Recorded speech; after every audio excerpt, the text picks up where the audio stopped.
Hello, friends, and welcome to Pod Return to the Waking Sands. We are a Final Fantasy XIV companion podcast where we explore the lore and story of Hydaelyn and beyond. My name is Jen, and I'm joined by my co-host and researcher. I'm Levi. Hey, Levi. Hello, Jen. How's it going? It's going. I am full of salad. Congrats. Thank you. What kind of salad, Jen? It's a wedge, just it's one of them wedge salads. They're all crunchy and good. Unlike other salads, which are soggy and bad. Maybe. I don't know. Jen wouldn't know because she refuses to try other salads. She's got to get the wedge. The wedge. Okay, good. Good talk. Today, we are going to be playing through the quest, the Trine Towers, because we are entering those Dravanian Forelands. The Dravanian Forelands. So what happened last time, Jen? Last time, I think we met with some of the convictors because we're trying to get a bead on where Lady Iceheart might be, so we can, parlay with her, and then she can parlay with Nidhogg on our behalf. We find out that you can summon the heretics by lighting a fire and making it purple. And Estinian is like, oh, I know. So we make a purple fire, and Lady Iceheart finds us, and she gives us the scoop on the sordid past of dragonkind and man, the past that the Holy Seed doesn't want you to know. And she thinks our plan to talk to Nidhogg is really, really stupid.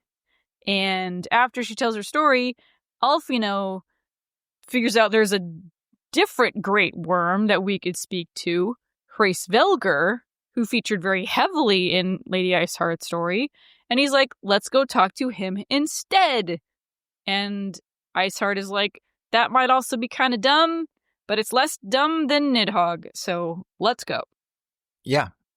And then we talked about a lot of side quests. And there was some side quest shit that Jen refuses to play. I don't refuse. Jen's a main quest lady only. I mean, I guess. Only a main Jen. Ain't no side Jen. I only go back and do side quests. Well, I've been doing side quests better as the new expansions are released. So like Endwalker, I'm like, I hate all these little yellow things going around. And also at that point, you're appropriately leveled to do the side quests. So it's not like you're level 90 going back and doing a level 32 side quest. You know what I'm saying? And then they also fill in some of the blanks of the storyline you're experiencing. It just fleshes out the world a little bit better to do them like in the moment. Yeah. That's why I encourage you, Jen, to play the Heavensward side quests alongside me. Okay. Alongside me. I'll get to that. I will work on that. You'll take it under consideration. I will take it under advisement, yes. Okay. Excellent. Good talk. That's 2 good talks. It's pretty good. Starting it's off been like 6 quality. Minutes. Yeah. Right before we head into the Dravanian Forelands, well, Lady Iceheart asks us to call her Ezel, which is, I think, a big, step forward in our relationship.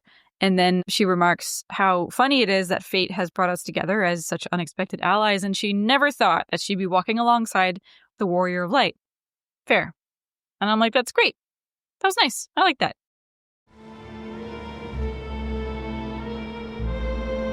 Beyond Abalathia's spine, the great mountain range that spans the continent of Aldenard from east to west. Into the deepening shadows of Som-Al, where lies the ancient home of dragonkind.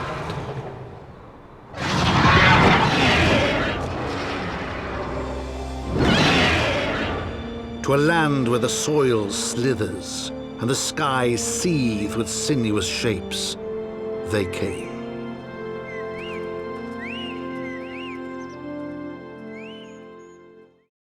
We take our first steps into Dravania, and we arrive in the practically named Chocobo Forest, which also holds the village of Tailfeather, which is occupied primarily by hunters who brave Dravania to capture the chocobos that live here.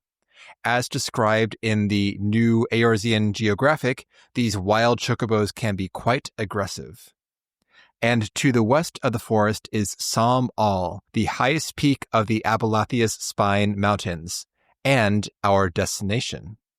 But before we worry about that, Lady Iceheart suggests that we stop in Tailfeather for supplies.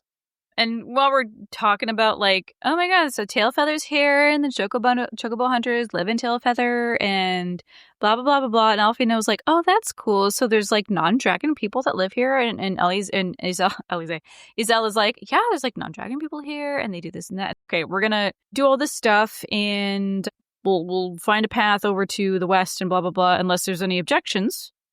And Estinian is like, I object to this idle chatter. Let's go before Ishgard burns. I like the turn of phrase, though, where it's I object to this bullshit you're talking about. Exactly. Blah, blah, blah, blah, blah, blah, blah. We get a move on, and we head for Tailfeather. This is a small wooden outpost built on either side of the Wyloam River. Or Willem, I don't know. I would say Wyloam. All right. There's like an H there, and only one Wyloam. Wyloam. And we meet its leader, Mars the Champ. Marse-Champ? Sure, Marse-Champ. Like the Champs-Élysées, the Marse-Champ. Sure, just say it real fast and it sounds right. And it sounds right. Marse-Champ, he's an acquaintance of Iselle. This guy is an Elizan wearing a curl fur coat, which I found odd because there are no curls here, just bandersnatches. He's flexing. He is flexing. He has one exposed shoulder, but it felt very out of place here. Like, it feels like he should be wearing furs from the local creatures, not from, like, foreign creatures, but no, he's doing it. He's flexing. Yeah, he's fashion bragging. He's fashion look bragging. At me with my exotic furs. Anyway, he goes, well, tan my hide and call me Leatherface. We have visitors. I will not. If it ain't the lovely Iselle. It's been too long, girl. Girl. And she's like, it has. It has been too long. She asks if we can stay a bit at the camp to prepare for the next leg of our journey to Somal. Of course, he says, and suggests perhaps that we stay even maybe a little bit longer, because the dragons have been, quote-unquote, bleeding murderous of late. And while we're having this conversation, Estinian has parked his ass up against a wall and seems to not give two shits. Alfino asks how the dragons don't just attack people in Tailfeather all the time, and Marse-Champ says the Calum trees covering the landscape, they provide abundant cover, so the dragons kind of do their hunting elsewhere, and then the hunters are free to do their shit over here, and it's a nice arrangement. That said, Marse-Champ continues, if you're heading west, there are other things besides dragons you should keep an eye out for. The gnath. The bloody gnath. The bloody gnath. They're what you might get if you crossed an antling with a megalocrab and taught the thing how to walk on two legs. That's terrifying. They never used to stray far from their hives out of fear of dragons, but they've gotten a lot more aggressive of late, sending out war parties for malms in all directions. They've even taken to harassing the dragons in their own lairs, if you can believe it. Iselle can't. She remembers the gnath not really going anywhere outside of their hive. And, when she lived here anyway, they kept to themselves mostly. And Alfino was Jen? like, She lived here? What? Yes, she says. In the years immediately after the calamity, her family was dead, her home was gone, and she fled the cold of the Western Highlands to the Chocobo Forest. And she was not, aware of how shit worked here, with, stay under the trees, don't go into the smoldering wastes. So she basically, walked out into the smoldering wastes, basically out into the open. That's where she ran into Hraesvelgr, who was out hunting. And the sight of him, combined with, all of the other traumas, and the fact that she was forced into this vision, the sight of Hraesvelgr triggered the vision. So she passed out, and eventually Marse-Champ found her and nursed her back to health. So that's how they know each other. But I mean, the gnath were never really quote unquote peaceful. They just weren't all up in your face like they are right now? Well, it depends on if you were in or out of their territory, as you could trade with them if you did so outside their borders. Yeah, you could find a guy to trade with, but like don't go into their shit. They're super territorial. But again, like everybody kind of had their own area and they kept to that shit, and now everything is topsy-turvy. But Jin, Estinian is now bored of the bug talk. Bugs like, mad, so what? If they were peaceful, if they're not peaceful, nobody cares. If they try to stop us, we fight them. And nobody objects to this outburst, so we get moving. Izala's like, all right, fine, let's go. So we now head down quite a bit of path, winding out of the forest and into the open plains beyond. All the while, we encounter and defeat groups of gnath. Jin, I feel like gnath lacks a certain ring to it. How do you feel about the name Antican? Oh, no. No. Is that what they look like? No. Okay. They're like ant centaurs in 11. So it's like a gnath with 2 more legs. Oh, that's not how I envisioned them at all. Remember like the Ant-Man from Grounded? You know, when you finally get into like the little dungeon thing on top of the picnic table or whatever, and you're running through this, like it was a children's toy, but you're running through this like maze, and there were like these statues of Ant-Man every once in a while. That's how I envisioned the Anticans. No, they were much more lame. Oh. Because those are kind of spooky. And then you fight a real one. So... Isn't it like the Manth in Grounded? I always thought it was like Ant-Man. Ant-Man is copyright Marvel, Jen. You're right. Manth. Maybe Mant? For those who don't know what we're talking about, Grounded is a 3D sandbox, literally and genre-wise game. Lol. That's all. Moving on. So, anyway, so about those gnath, Jen. They are called Mant. Sorry. Continue. About those gnath, Jen, we fight quite a few on the way towards our destination. We stop, though, along the way, in some stone ruins with a toppled statue of a dragon lying on its side. This is a statue of the Stained One. And right away... Alfino notes the familiar architecture reminiscent of Ishgard's, and Isel is like, that is an astute observation. This statue was built a little over 1,000 years ago during the time when dragonkind and man lived in peace. And Estinian is like, puh. There's going to be a lot of this. This rubble is proof of peace. I was taught that these structures were built by heretics to honor their Dravanian masters. This instills no awe in me whatsoever. For the record, I am not odd. Yes, anti-odd. And Azelle is like, you're a stubborn fool. How desperately you cling to the false teachings of your beloved Holy See. And this is now the Estinian Isel dynamic. They get into it, and Daddy Alphino has to intervene and break up the kids. Shut up, guys. God damn it. Put that shit on or the rather, back burner. he asks us to intervene. Yeah, he's like, Warrior of Light, talk some sense into them. Jin, what did you choose? I chose the second option, which was, y'all need to just put your differences aside for now. I see. Yeah. I chose to be the strong, silent type, Jen. Just ... Just the grunt. Oh, the grunt. The response is grunt. Yeah, so that, like, more Estinian vibes. Alphino goes, Gods above, even the warrior of light has lost patience with you. Yay! Oh, that's awesome. Oh, no, I'm mad I didn't choose that. That's great. That's awesome. Because a lot of times, like, it doesn't matter which option you pick. The same dialogue is going to be the response because they all just kind of work together. But in this case, no, that's fantastic. So I tell them, okay, y'all need to just put your differences aside in the interest of the mission.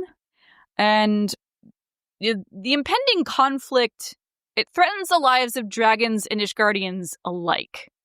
And Isel is like, the Warrior of Light's gift, the truth of the history is going to be revealed in time. So just chill the fuck out. We're going to know what we're going to know. And Estinian agrees to hold his tongue until he or I have the vision that will confirm one way or the other. But we do need to tread respectfully, as in, do not bait me. Fair. Don't bait me, Jen. And Iselle is confident that, when we meet with Hraesvelgr, that will be the catalyst for our echo, just like it was for her. So she's like, you know what? We're all going to know the truth in due time. There are a lot of... going to eat his fucking words. A lot of hopes pinned to this very ephemeral phenomenon. If we get the vision at all, it seems to be very picky choosy. And also then, of course, he's got to agree that our vision, if it disagrees with his, is quote correct. I mean, it's very difficult, if not impossible, to get someone to change their deeply held religious beliefs. Correct.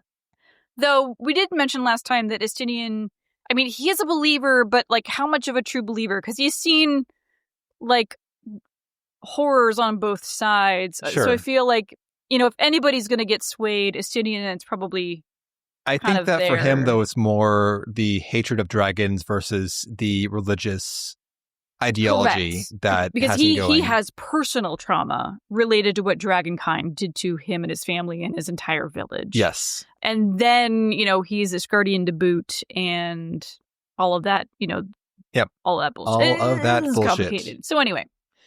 Seems pretty simple to me, Jin. He mad. He mad. We diffuse the situation, we keep on trucking and fight through even more gnath until we get to a large ruined stone structure, Annex Trine.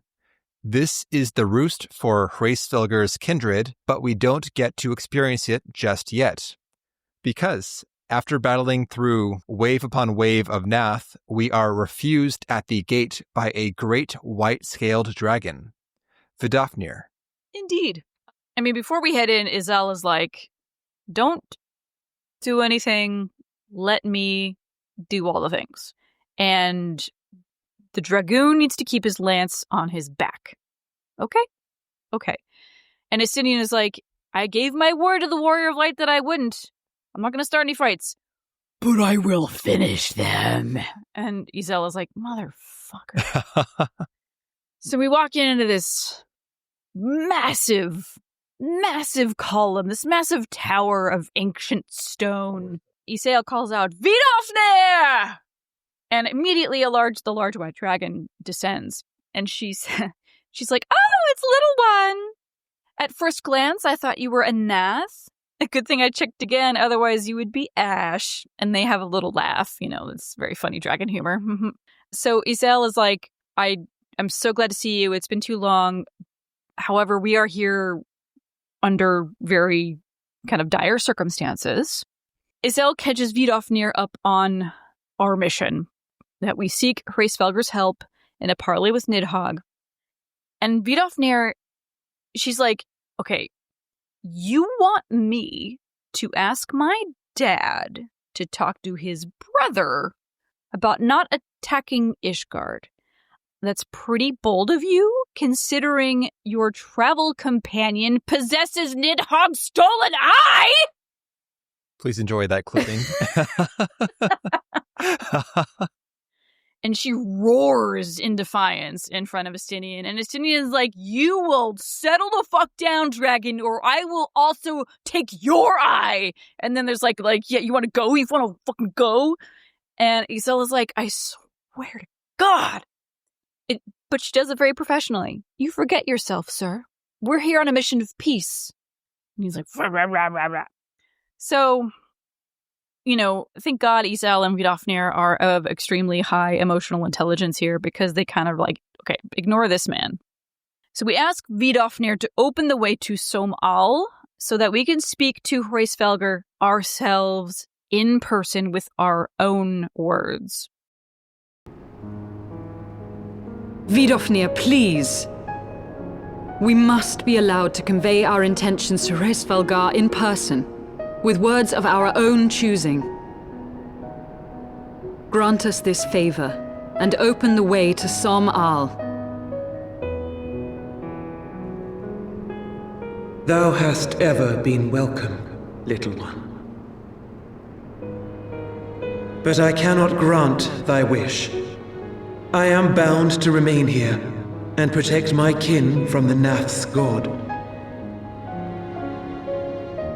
The Gnath have summoned a primal. And here we go. So now is Elfino's time to shine. Pray excuse my forwardness, he says. But if we were to eliminate the threat to your territory, would you consent to Lady Isel's request? And Vidofnir gives us kind of a glance over, and she's like, all right, your teensy band of teensy people doesn't instill much confidence in me, but also, how are you going to defeat something us dragons haven't defeated? But, you go ahead. Knock yourselves out. And she leaves. And Isel is like, oh, God, like, every step of this process, we're trying to, like, do peace stuff, and there's just more fighting and more war along the way. That's where my notes end, actually. Great. Okay. Yeah. Good. Jen has signed off. Done. Yeah, so we are going to have to go and figure out, first off, what's the deal with this Gnath primal. What's the deal? Yeah, before we fight it, we need to know where it came from, who made it, why they made it, all the deets. So we are going to go back to Tailfeather to get some info on that stuff. So that will be next time. We're leaving off the MSQ. Jen has a point of order. Before we leave, though, Izel and Estinian have yet another back and forth. And I don't know, I guess I assumed that you would have the notes on that, and I could just riff off of them. Well, the quote, Jen, is, Estinian is fed up. By the fury, we must now defeat a primal that we might treat with a worm. I do begin to see how you gain your reputation for surmounting the insurmountable. Warrior of Light. Oh, thank you.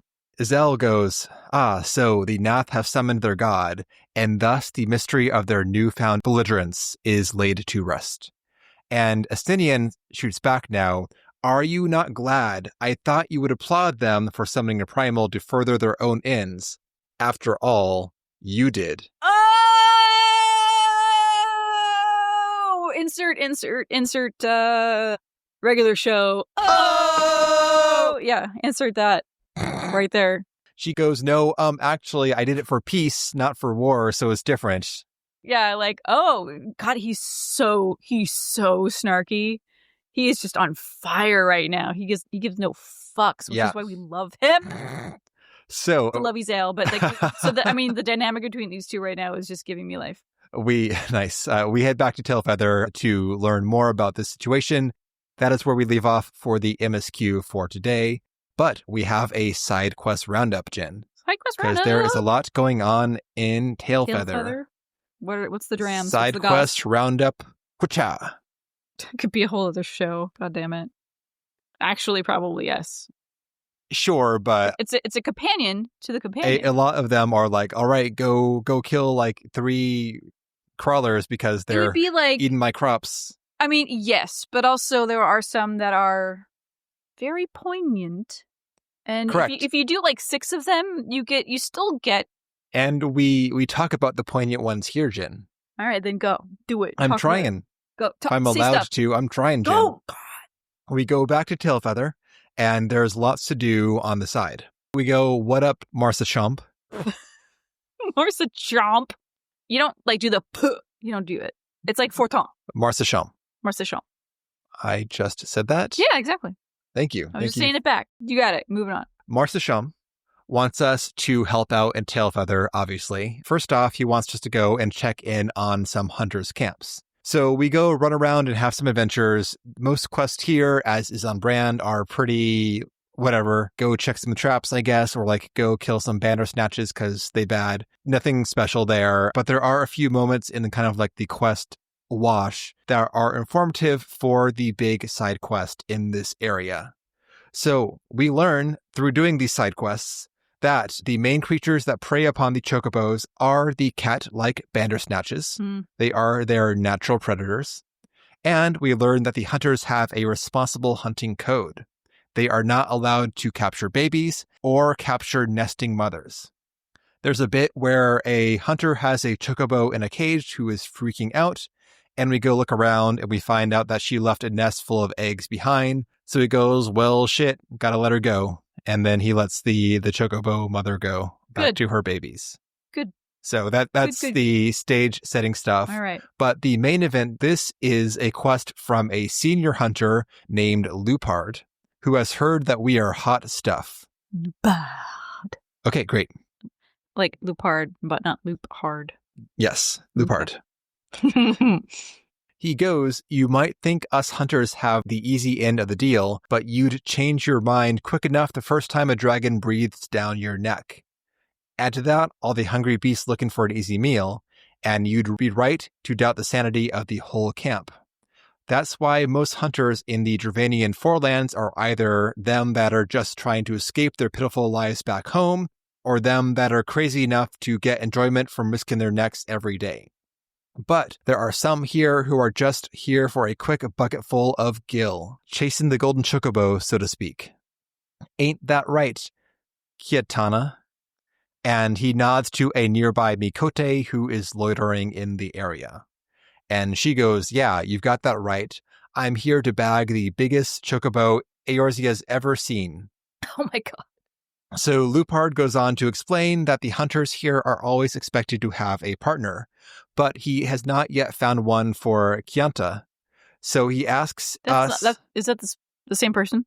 Yes. You've said the name so differently between the first time and this time. I think... It sounds like a different person. What did I say the first time? I actually don't remember. Great. Well, the record will show. But How do you spell it?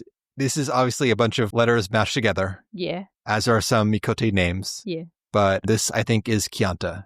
So I'm going to go with that and not indulge Jen for not doing her homework. Oh my god. Jen's like, you need to tell me the name, the spelling of the name, so I can type it down and then look at it and then give it back to you. It's like Pinata, but with a K. But this is your penance, Jen, for skipping the side quest, so deal with it. Fair. Again, Kianta has not yet found a partner, so Lupard asks us to team up with her. And we say yes, and she is psyched. And she has one simple trick to give her a hunting edge. All we gotta do is to lure a chocobo into a trap with some Gisal greens. The problem being, they have a keen sense of smell, and they won't go anywhere near a hunter's scent. But she's found some native mushrooms which smell very strongly, and she believes that we can use those to mask our smell. So we go mushroom picking, and then we mix the mushrooms with the greens. Then we set a trap in an out-of-the-way location, dust it with sleeping powder, and success. She bagged one in her first attempt. Pretty good. Pretty good.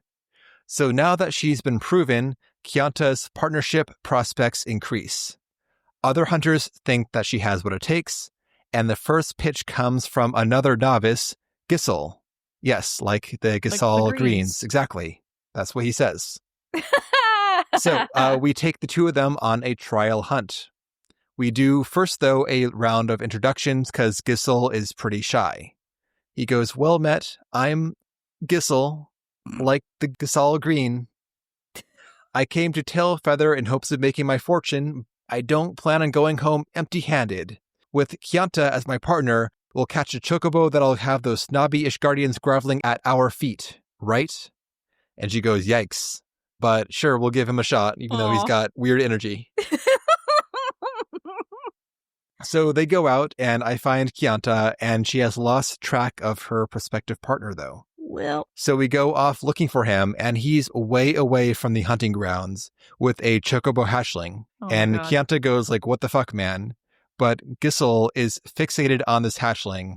There's no sign of its mother, so we gotta show this to Lupard. Oh my god. Kianta protests. This baby's not worth our time nor any gill, but Gisal has made up his mind. He's going to raise this baby himself.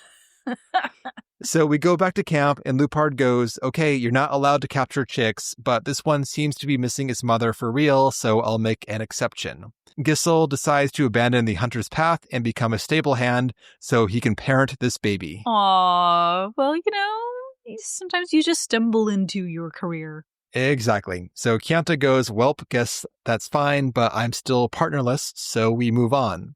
The next prospect is Baracoin. Though he's only been here a short while, he's built quite a reputation for himself. Bodes well. That's what you think, Jen. But you're wrong. We head over to say hello, and Baracoin is a fierce-looking Elzen with a horned helm, and he is not enthused about this partner business. Ah, he says, I remember that fool Lupard going on about something like that. So, you're the greenhorn he sent along? Very well. Prove yourself in the hunt, and maybe I'll let you carry the chocobo back. They aren't even hunting, they're just trapping. But whatever, continue. Well, Jin, stay tuned. 4. He says to meet him at the northwest camp, but we head over and there's no sign of him. We eventually find him by the body of a slain chocobo. He says he got sidetracked when he sighted some prey, and he felled this one with a single arrow. And what's more, there's a bountiful nest of eggs as well. So that's a big foul. Yep. We go back and tell Lupard what happened, and the news is not received well. Baracoin is expelled from the camp. Good. He is not fond of this development. What kind of piss-poor hunters are you? A golden chocobo would be sitting in your lap, and all you do is cuddle it. I don't need the likes of you anyway. I'm not fired, I quit. He leaves, and Chianta is still partnerless. So Lupard decides to change tactics. He's going to try to pair her up with a more experienced hunter by the name of Hud. Well, is that 2 Ds or 1? 2 Ds. All right. You can hear them. Hud. So Chianta is psyched about having an experienced partner, and we find Hud, a weathered-looking man, but he does not want to, quote, be holding some child's hand. But Jesus Christ. Whose idea was it to partner these people who are, like, fundamentally unpartnerable? Chianta goes, does every hunter in this camp have a stick up their arse? Thank you. But she still wants some mentorship, Jen. So we get to work trying to convince Hud by asking around about his soft spots. Oh, boy. What we learn is that he apparently likes flowers, Dravanian lilies. Aw. So we go and pick some and bring them to Hud, and he is not impressed. You think you can win me over with a flower? What in the 7 hells were you thinking? I can pick as many of these damned lilies as I please. On my own. Wait, It doesn't matter what you do. Oh my God. You ain't fit to be my partner. What? Okay. I seen a hunter coddling a hatchling not too long ago. I reckon he'd be more fitting. We tried that, dude. He's not hunting. He's coddling. So Chianta is dismayed but does not give up. She's going to track him down and try to convince him. We go off into the wilderness after him, and along the way we go by the lily spot and find that more are missing than before. We eventually find this guy in some of the Dravanian stone ruins, and he is shocked that we trailed him. Shocked and impressed. Nonetheless, as he said before, we'd best give up our hopes. We will never hunt together. And Chianta demands to know why. Very well, he says, I suppose you deserve that much. His last partner died in this very spot. It was a hunt as routine as any other, and he looked away for 1 second. He trails off.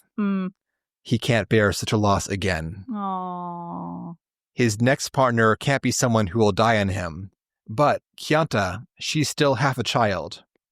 But she goes, well, half a child or no, dying ain't anywhere on my list of things to do. The forest is vast, and I mean to learn every ilm of it. And I want to learn from you. So Hud finally softens. Aw. The conviction in your eyes is plain to see, I admit. Lupard didn't say you'd be so damned stubborn. Conviction alone won't keep you in the wilds, though. A child like you won't last long, unless you're under my protection. I'll have you know, being my partner will take everything you've got. Be ready to hunt. Be ready to hunt at first light tomorrow. Yes, sir. So, with success found at last, we report back. Lupard is thrilled.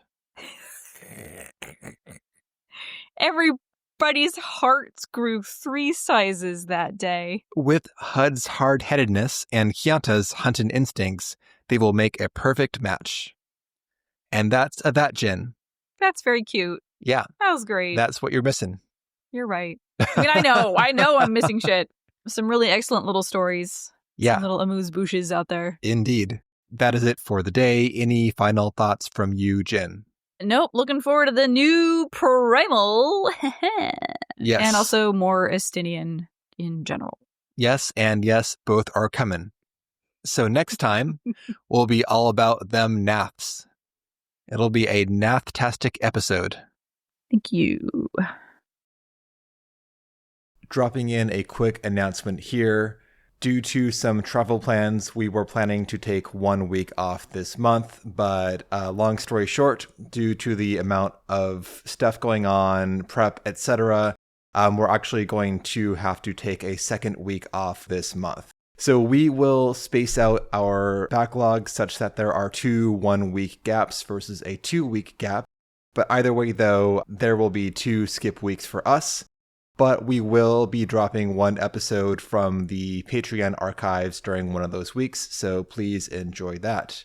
Otherwise, we'll see you in a couple weeks, and I'll leave it to Jen.